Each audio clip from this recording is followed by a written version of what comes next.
주 6번째 주일이고 산상감모 주일입니다.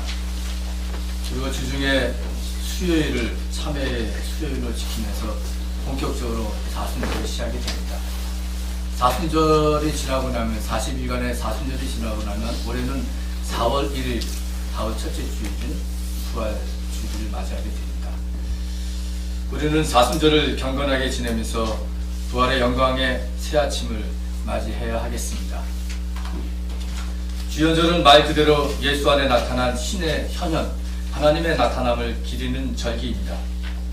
하나님의 현현의 시작을 예수의 탄생으로부터 볼 것인지 혹은 요단강에서 세례받을 때부터 볼 것인지는 해석의 차이가 있지만 분명한 것은 예수님 안에 하나님의 뜻과 의지, 계획 그리고 하나님의 모습이 분명하게 그리고 완전하게 나타났다고 하는 것입니다.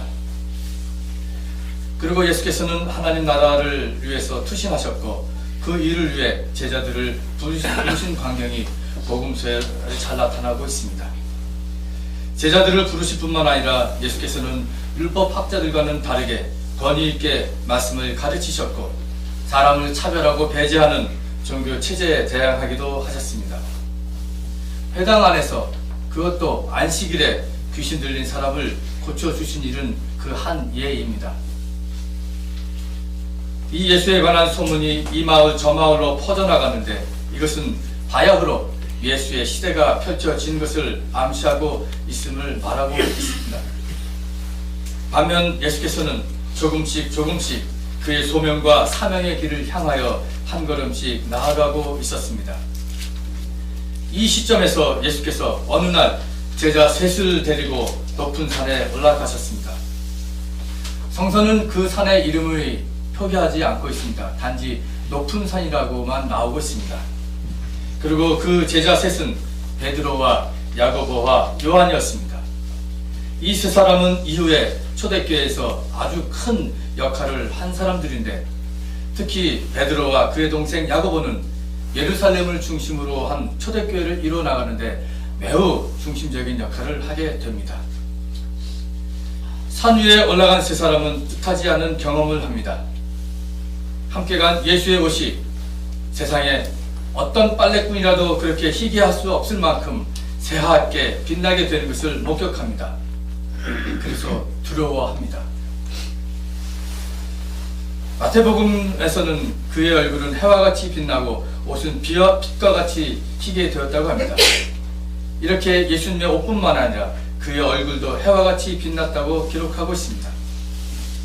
그때 엘리야와 모세가 나타납니다. 그리고 예수님과 서로 이야기를 나눕니다.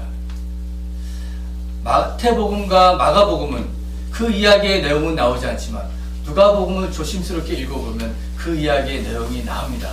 무슨 얘기를 하셨는지. 그것은 곧 예수께서 예루살렘에서 이루실 일, 곧 그의 떠나가심에 대하여 말하고 있다고 합니다. 그것은 예수의 죽음에 대해서 이야기하고 있었던 것입니다. 이렇게 엘리야와 모세와 예수 이 세 사람이 이야기하고 있는 것을 보고 베드로는 초막셋을 짓겠다고 합니다. 하나는 예수님을 위해서, 하나는 모세를 위해서, 하나는 엘리야를 위해서 짓겠다고 그곳에 계속 머무르자고 간청하고 있습니다. 모세와 엘리야는 누구입니까?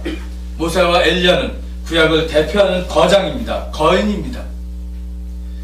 모세는 출애굽을 주도했고 이스라엘 백성들을 이끌고 광야 생활을 한 사람입니다. 무엇보다도 광야 생활 중에서 시내산에서 십계명을 받은 사람으로 이스라엘 백성에게는 율법을 대표하는 사람으로 아주 추앙을 받는 사람입니다. 그는 이스라엘의 해방의 전승에 있어서 주역이 되는 사람입니다. 구약성서 학자들은 구역을 연구하면서 여기서 두 가지 전승이 있음을 발견하게 됩니다.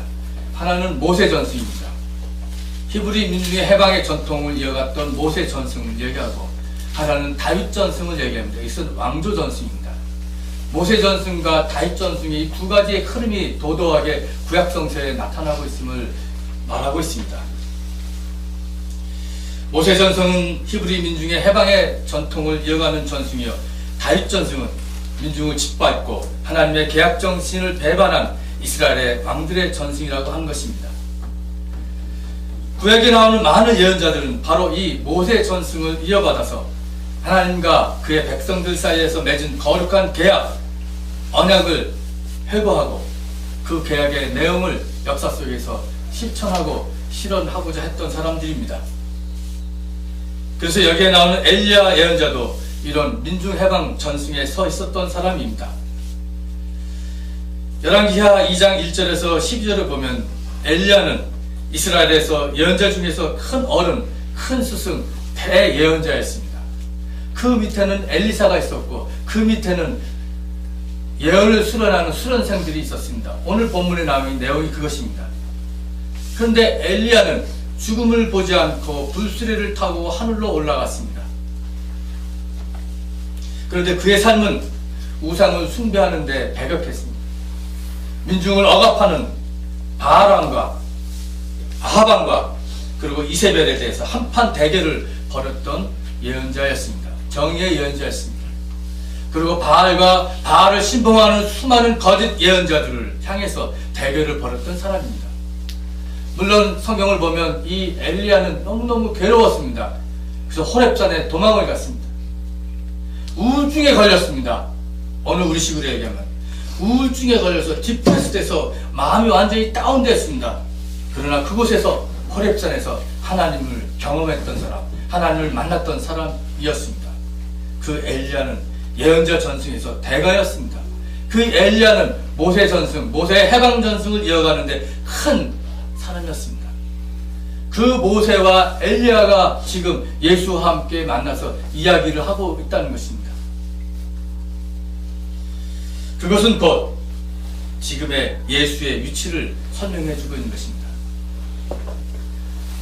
3500년 전에 모세와 800년 전에 엘리야가 만나서 지금의 예수의 위치를 규정하고 있다는 겁니다. 즉, 지 예수는 민중해방의 전승을 이어갈 전승자요 또 완성자라는 것입니다. 이 예수가 인간의 구원과 해방의 역사 속에서 클라이맥스요 하이라이트라는 것입니다. 그런데 이 예수가 누구를 데려갔습니까?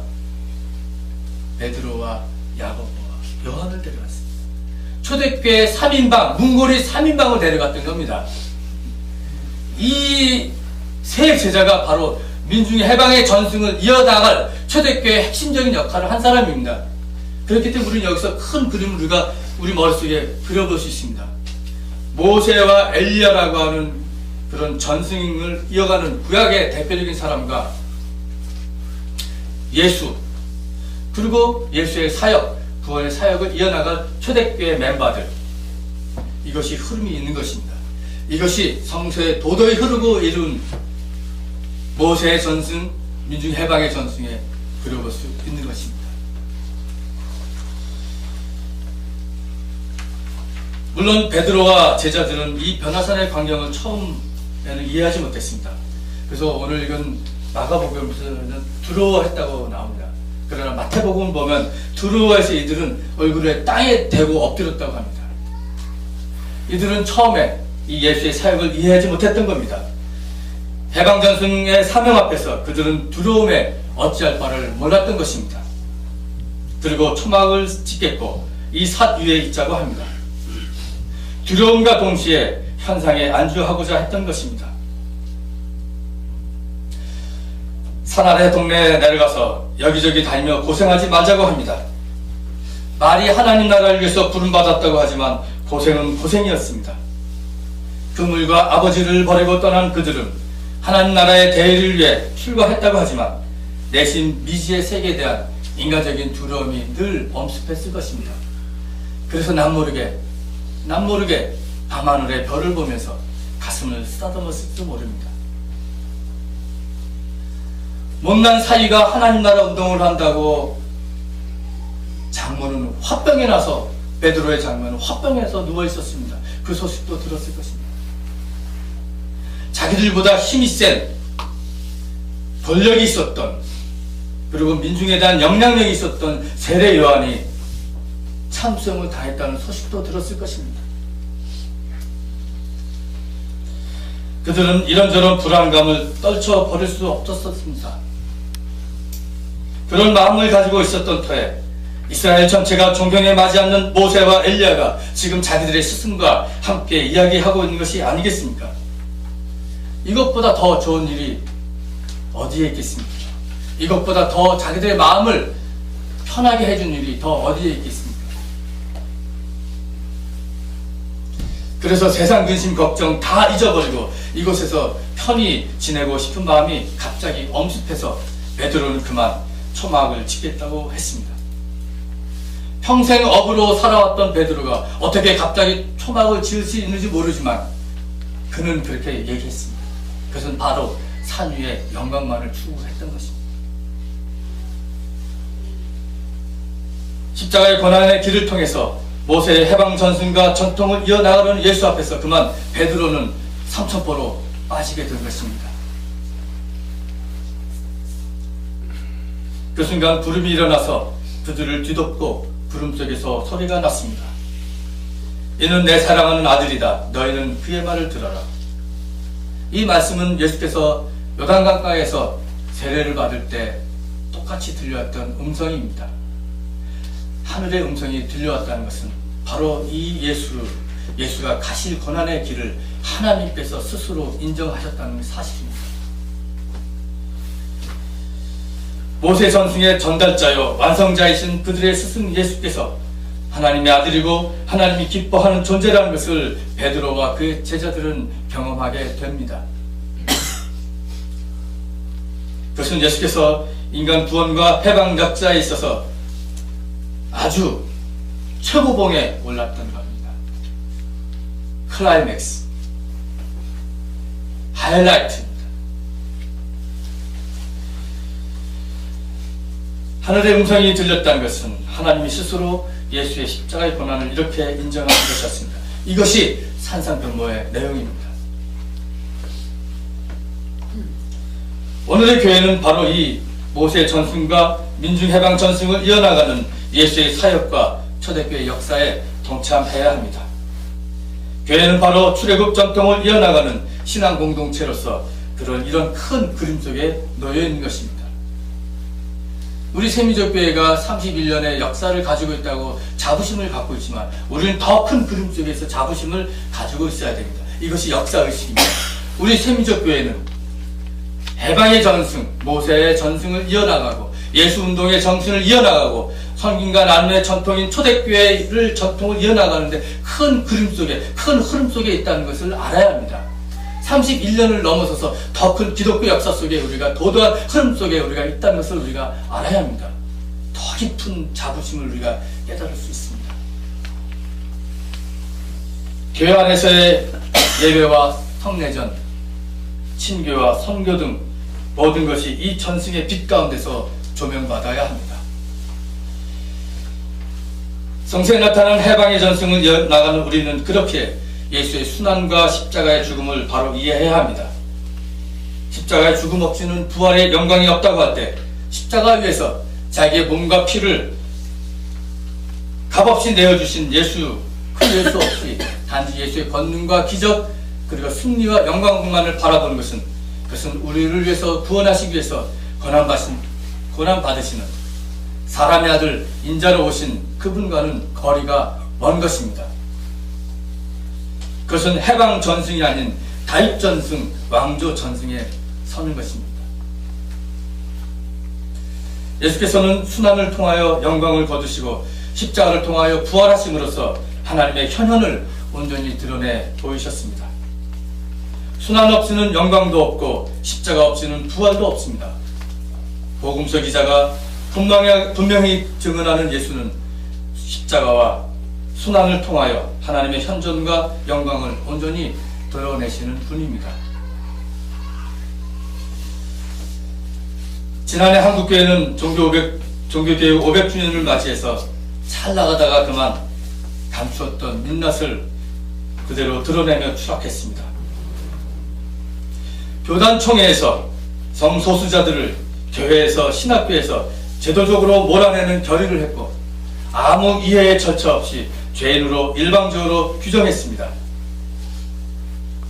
인간을 사랑하고 인간 편에서 고뇌하고 죽기까지 자신의 몸을 내어주신 십자가의 주님은 뭐라고 하실까? 총회 결의 후 가을 노예를 기점으로 전국적으로 성소수자의 문제가 이슈화되고 마녀 사당이 시작될 뻔했습니다. 저도 마음의 준비를 하고 있었습니다. 그런데 그만 명성교회 부자 세습 파동으로 이것이 파묻혀버렸습니다. 명성교회는 교단에 엄연히 있는 세습금지법에도 불구하고 그것을 무시한 채 해당 노예 임원들을 바꿔치기 하면서 그 절차를 강행했습니다. 통과시켰습니다. 돈이 있는 큰 부자 하나가 노예에 있는 수많은 교회를 무시했던 겁니다.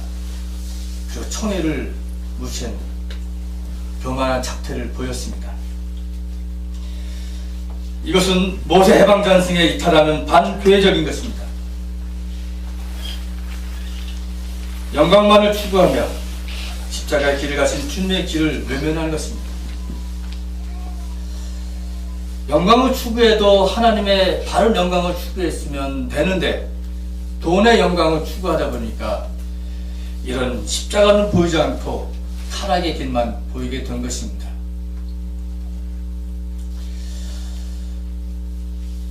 마침내 주님은 자신의 고난과 죽음을 예고하시면서 인자가 죽은 자 가운데서 살아날 때까지 오늘 본 것을 아무에게도 얘기하지 말라고 제자들에게 당부하면서 산 아래 동네로 내려오십니다.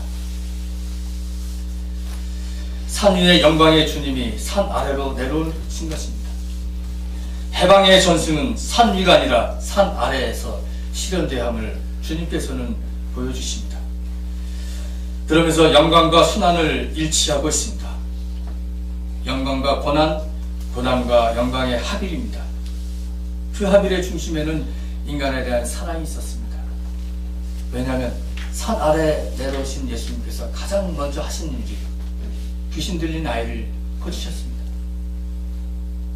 성경에 보면 자세히 보면 간질병입니다. 옛날에는 의학이 발달하지 못해서 모든 병의 근원을 무조건 귀신이라고 했는데 성경을 자세히 보면 간질병입니다. 간질병 걸린 한 어린 아이를 고치셨습니다. 영광의 주님이, 고난의 주님이, 영광과 고난의 합일, 그 사이에서는 인간 사랑이 있었던 겁니다.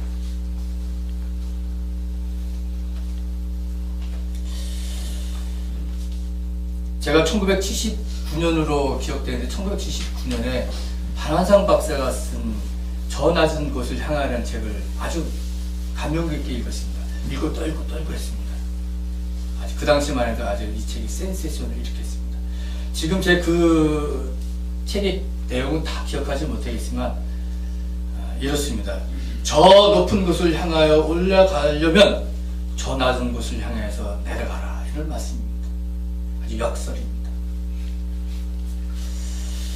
하나님의 아들 예수께서 인간의 몸으로 내려오셨듯이 우리도 영광에 참여하려면 주님처럼 먼저 내려가야 함을 역설하고 있습니다. 모세 해방의 전승은 산 위에서 고독하게 이어갈 수 없습니다.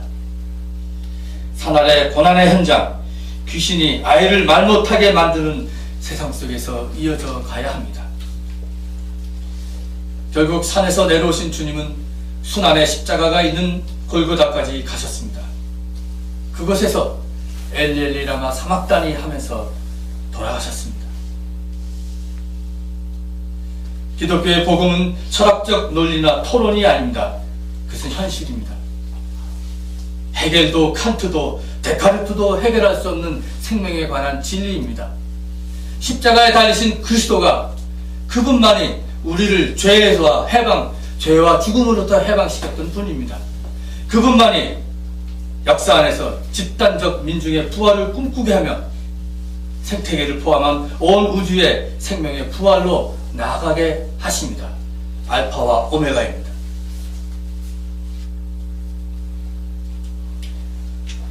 이제 사순절이 시작됩니다. 일상의 생활을 절제하면서 경건하게 지내시기 바랍니다. 매일의 묵상집을 통해 주님을 깊게 묵상합시다. 고난의 현장에 나아가 고난받는 사람과 같이 하면서 이 시대의 악한 귀신을 몰아내고 생명의 하나님 나라를 위해서 일합시다.